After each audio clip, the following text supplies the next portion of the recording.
Greek mythology. And in the last battle, of course, we have the Saturn story, in which all the characters who are alive at the start of the tale are dead by the end. And who is it who brings Narnia to an end? Father Time, with his scythe and his hourglass. And very interestingly, I turned up in the Bodleian Library in the University of Oxford a typescript of an early Narnia story in which Father Time had originally been called the god Saturn. It's there in the typescript. But by the time Lewis came to publish the books, he thought that's making it too obvious. Let's just call this character Father Time and bank on people not knowing that Father Time is Saturn. And he was right. We missed it. So, if this theory is correct, why would Lewis have done it? And what does it matter in any case? What does it matter? Well, firstly, I think it matters that we give Lewis credit. We give credit where credit is due. These books were much more carefully composed than we previously realized. Lewis said the Narnia books were taking all his imagination as he wrote. Well, that's a lot of imagination. He didn't just throw these books together in an afternoon. So, hats off to Lewis for his great skill and genius in putting these books together so carefully, so cleverly, so that they would resonate with readers at a deep level.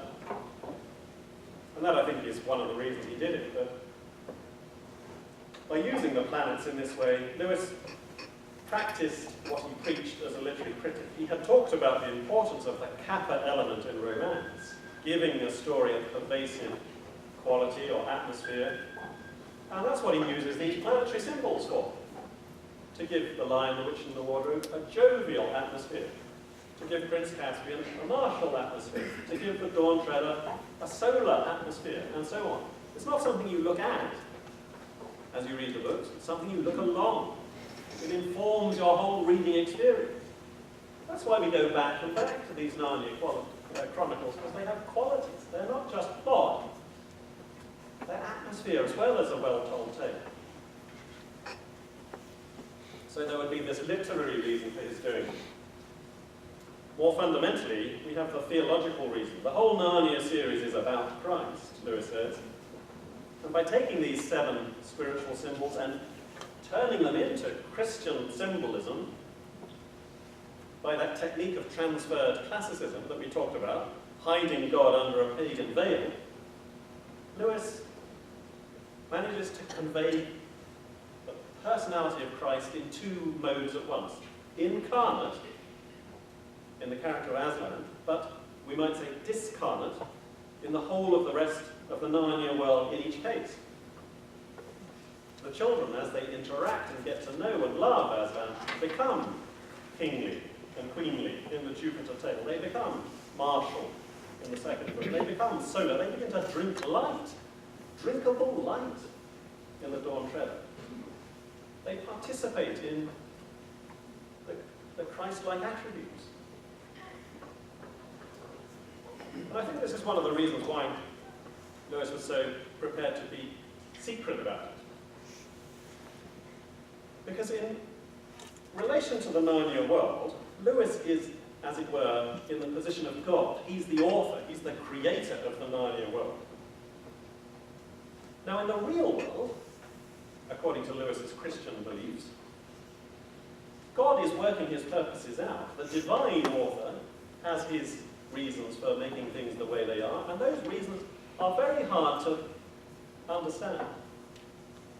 When we see accidents happen, and disasters, and the innocent suffering, and all sorts of inexplicable events, how can we possibly believe that there is a divine author in control of this drama? Surely it's much better to throw up our hand and say, no, it's all a hodgepodge, it's a mishmash, it's a series of accidents. In Narnia, we can see that that is not the case, even though it looks like it. It does superficially look random and chaotic, but Lewis knows what he's up to. And he kept quiet because he didn't want to sort of force his design upon the reader, but rather to let the reader enter into it and gradually assimilate it, gradually detect that there are more things going on here than meets the eye. down to the curve of every wave and the flight of every insect. Thank you very much.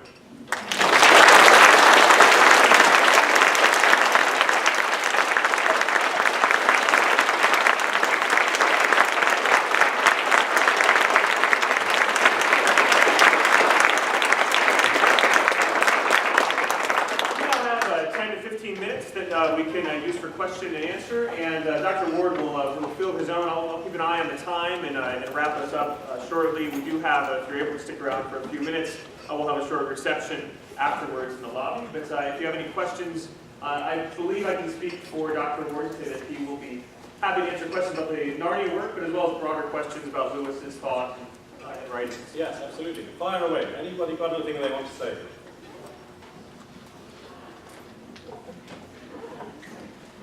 Yes, sir, that.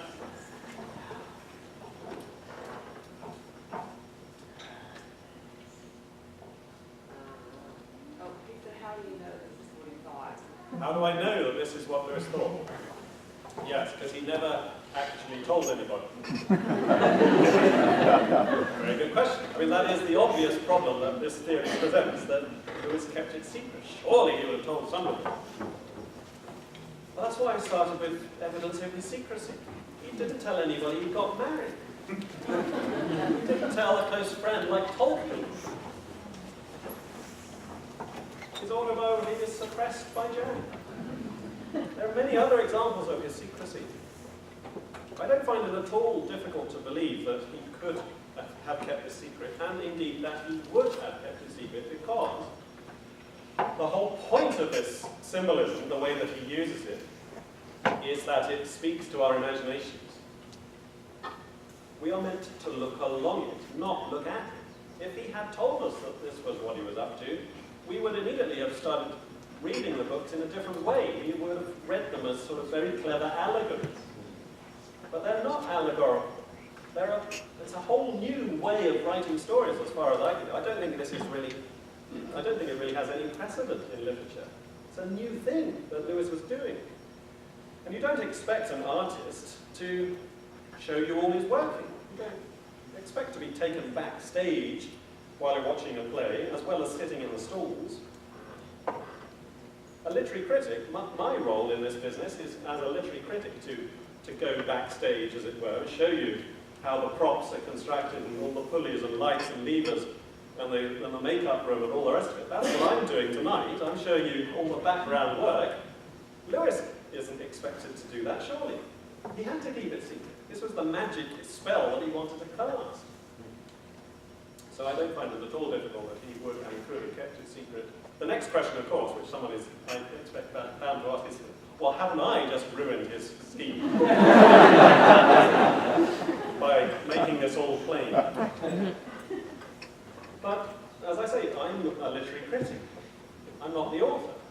Lewis himself did a lot of literary criticism. He would go to works by Milton and Dante and Chaucer and Spencer and dissect them minutely, showing you all the interconnections, all the connotations of certain words, all the generic forms, all the way the story or the poem would be constructed so cleverly and subtly.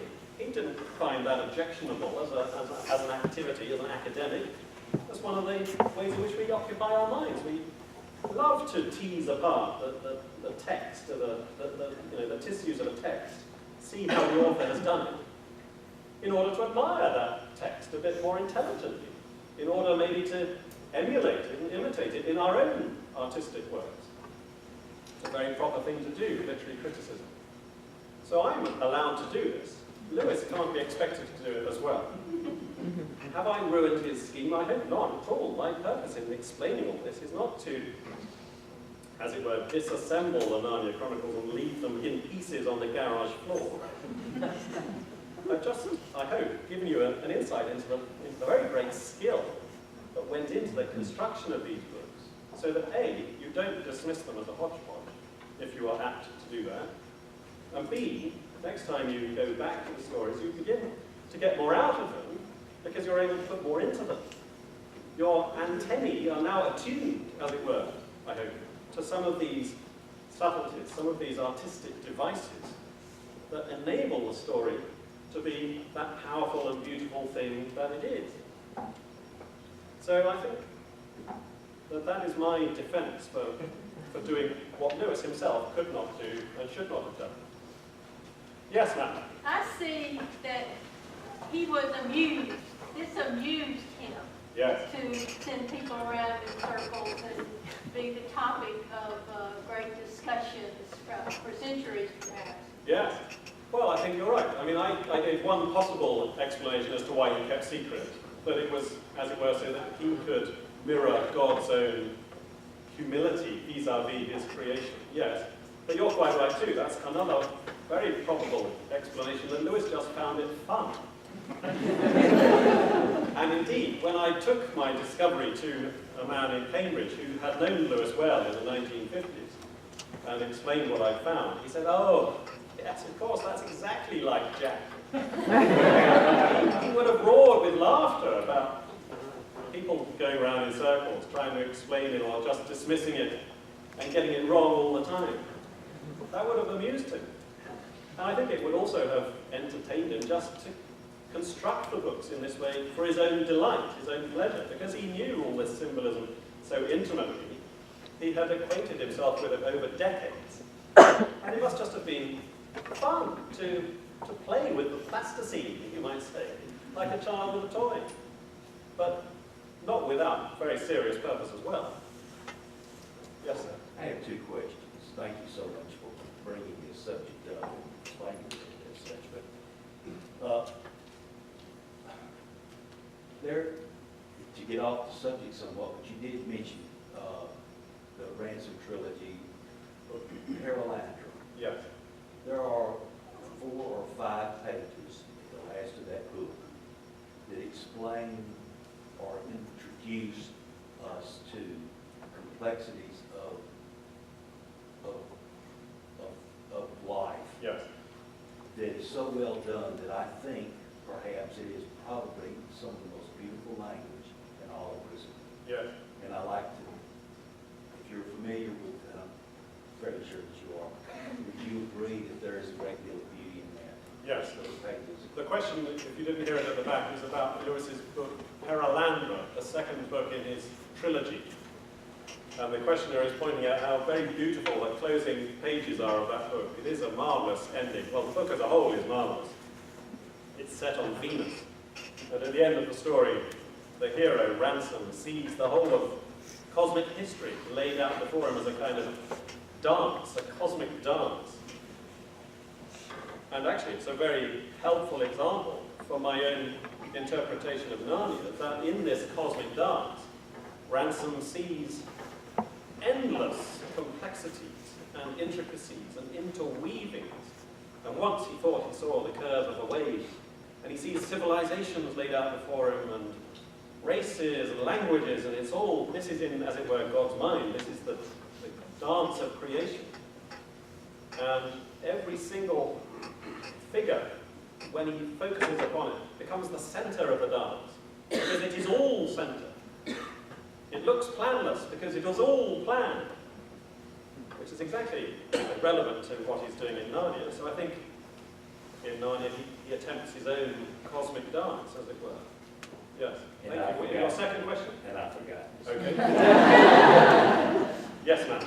Yeah, a minor point, but Prince Caspian with the trees. Yeah. I wondered if you knew if there was any connection between C.S. Lewis's trees and the ants and Yeah. Tolkien's Lord of the Rings. Is there any connection between Lewis's trees in Prince Caspian and Tolkien's Ents in The Lord of the Rings? And almost certainly yes, but I haven't turned up any particular record of a conversation or any letters between them in which they explicitly discuss it, but I'm sure that they would have done many times.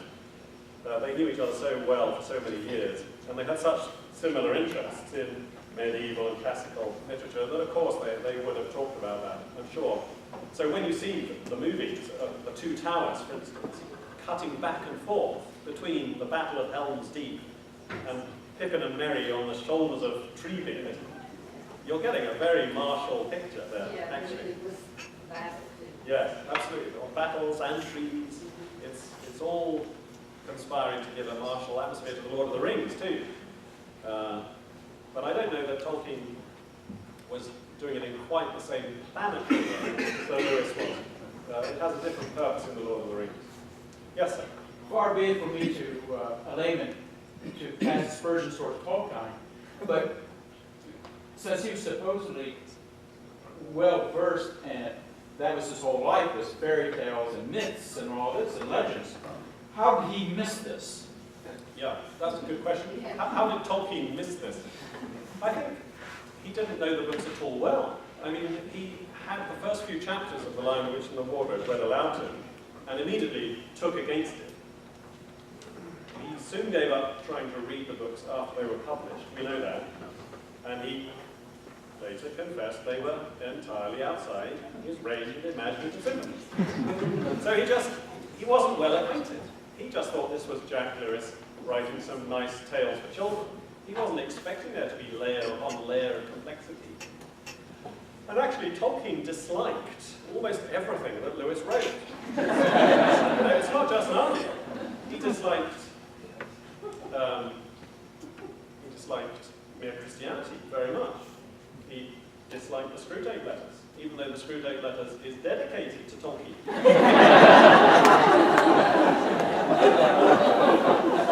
He disliked Lewis's book, Studies in Words.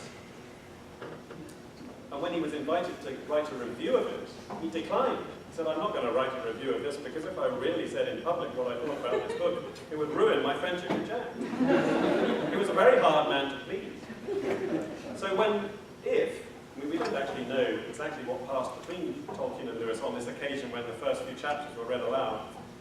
If Tolkien expressed disapproval on that occasion, I don't think that Lewis would have felt it incumbent upon himself to explain what he was up to. He would have just said, oh, there you go again. Yes? Thank you. I think that we're in some danger of considering C.S. Lewis as too much of an artist of ideas, as someone who, at an extreme view, sat down and planned out every iota of every work. Yeah. For instance, he was often asked at the very end of his life why there were no more Narnia stories. He said, well, everything that he wrote began not with an idea, but with an image. He said, if I have a picture, I can't help but write a book. If I don't have a picture, I cannot write a book. Yes. Well, you're quite right. And The Lion, the Witch, and the Wardrobe did begin with a picture. He says that, and I believe him when he says that. He says it all began with a picture of a fawn in a snowy wood carrying an umbrella and parcels. That was the sort of embryonic image that kick-started The Lion, the Witch, and the Wardrobe. The question is why that image was so interesting to Lewis. Why was it worth turning into a story?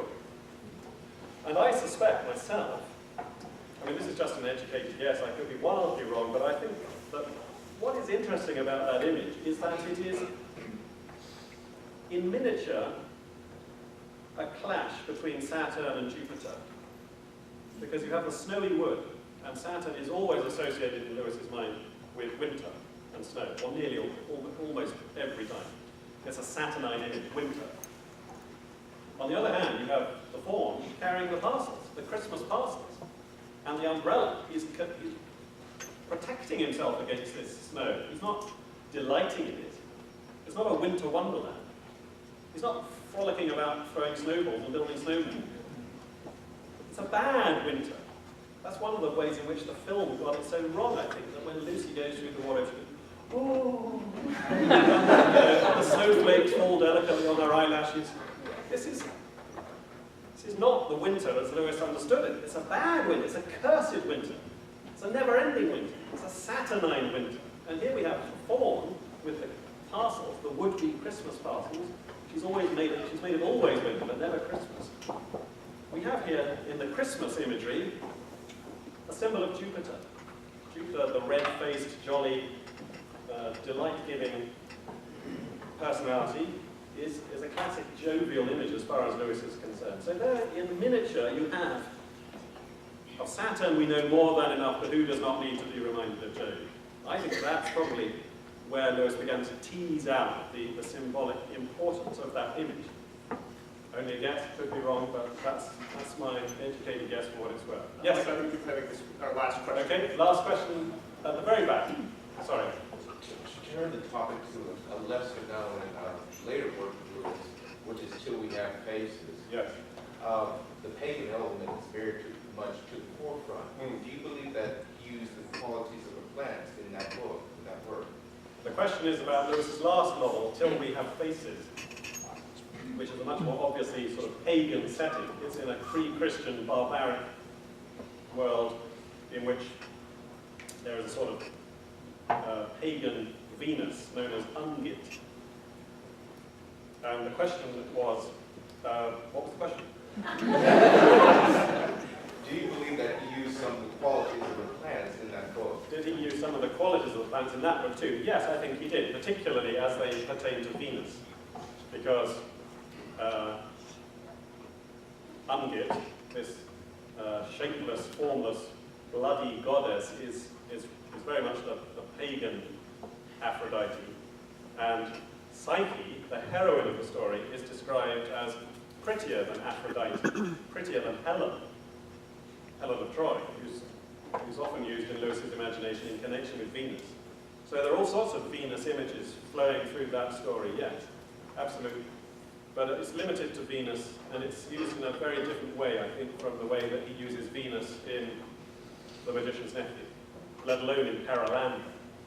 But it's very interesting how Lewis is constantly recurring to Venus imagery throughout his life. He was fascinated by Venus. He was writing poems about her in his teenage years. He hung pictures of Venus in his college rooms as an undergraduate. Fascinated by her. So it's no surprise that she should come up again in his last novel, which people ought to know better than they do. Lewis regarded it as easily his best work. And if you haven't read Till We Have Faces, I strongly recommend you do. It's a fascinating, very profound psychological novel, really, an exploration of sin and redemption. And it's a very mysterious and moving book, and it's one work by C.S. Lewis that I've read more often than any other. If you don't know it, go to it, please. It will be a good result of tonight's talk. Would you please join me in thanking Dr.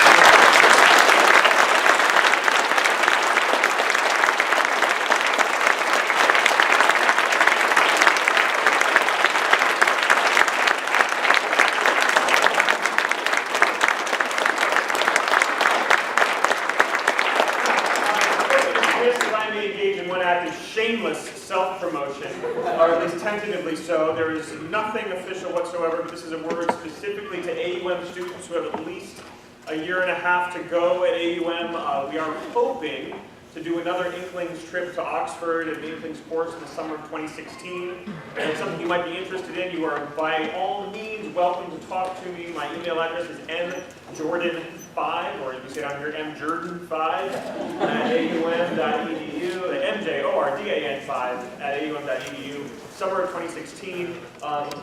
God willing, we'll be visiting Dr. Ward in Oxford once again when we do that. And for now, we will impose on the good doctor as we're going to join out in the lobby here. You're welcome to stick around for a bit. If you have questions that didn't get asked, I believe it's I'll answer for further questions if you like. And let me do one shameless act of promotion too. Oops.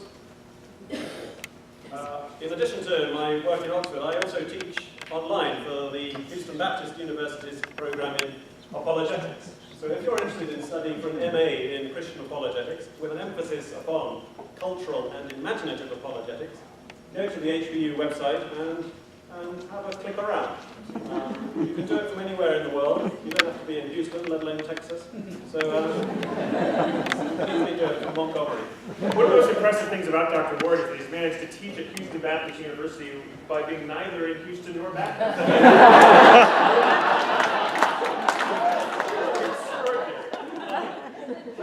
Thank you so much, Dr. Ward. Reconvene out in the lobby. Enjoy the food that we have out there. Various fun. Thank you all so much for being here.